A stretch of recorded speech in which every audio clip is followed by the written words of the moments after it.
It's time to look back at the week that was with Australia's favourite cartoonist, Mark Knight.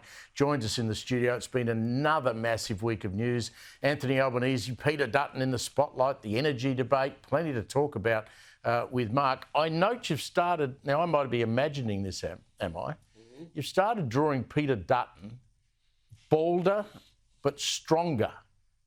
Is that accidental? It may be just seeping into my subconscious that he's actually putting himself out there, and he's becoming, I don't know, he's sort of less that thing we used to draw. We used to draw him as like a character from Harry Potter as Voldemort years ago, but we're seeing more of him, so we're getting to know him a bit better. So the one today, he's in a truck. Let's have a look at that, and he's trying to drive where to? He's trying to deliver a nuclear power station to Victoria, right? And he's got Jacinta on the road. Well, you know what Victoria's like, Steve. We protest. We are the nation's capital of protest. So as soon as, poor old Peter said he was going to deliver nuclear power to Victoria, Jacinta was in the middle of the road laying there saying, no, none shall pass over my dead body. So that cartoon sort of drew itself. Big nuclear power stations, big trucks, big Peter coming down the road. That's right. Albo's got himself into all sorts of trouble over energy as well. Yep. How did we see Albo this week? Let's have a look at that. Well, I did this scene. I think we're going to show the scene of the street, right? Okay. Oh, a little street with big windmills in the background. I loved painting this scene because, AEMO came out and said, look, we're not, renewables are not going to do it for us. Yes. Okay. So we're going to be sitting in there in the dark. Doesn't matter how many solar panels you have. It's not going to work at the moment. So we need an alternative.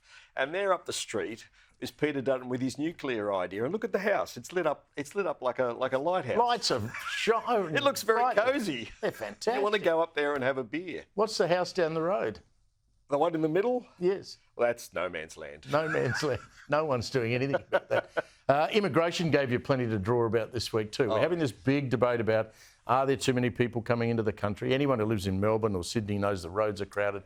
Our youngsters can't buy houses. You can't rent a house. Mm-hmm. So what do we... This is Australia's front door, right? See what I mean about Dutton getting big and strong and Albo getting weak and skinny? You've seen something I just didn't notice. Oh, yeah, really? Well, Australia's front door, the drawbridge, Albo's he's saying he's going to pull the drawbridge and just slow the rate down. I love the drawbridge analogy. It does. Look, it's in these cartoons, you've got to have a metaphor, a visual metaphor that works really quickly, and I think something like that communicates to the reader quickly, as does Dutton with a big hairy chest. That says, I'm going to come in and I'm going to do something. But I think that's how the next election campaign's going to be argued, that Peter Dutton, he says, I'm going to go back to basics. Mm-hmm. It's simple policy, but it's policy that will resonate with all Australians, whereas Anthony Albanese's trying to prosecute these policies that he believes are great for the country, but not too many other people do. Now, talking about politicians who are having a bad time, you drew one of my favourite characters, Tim Pallas, the Treasurer of Victoria. Yes. He's a bloke who's in all sorts of pain.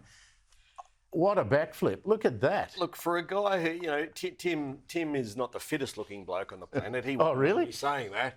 But boy, did he do a backflip and a half with a double pike yesterday when he quickly dropped his payroll tax for GPs. He is as flexible as they come. That's the little GP sitting there thinking all my Christmases have come at once. It looks a bit like my GP. I hope he doesn't mind. But, when you sit in there and you sit in that chair next to the GP and they sort of chat to you and they tap away and hand you a script, well, that's what's happening in that consultation. That's an absolute sensational cartoon. Mark Knight, thanks for coming in again. You've had a wonderful week. That's Mark Knight. Make sure you catch him in the Herald Sun. He'll have a cartoon attached to my column in the paper tomorrow.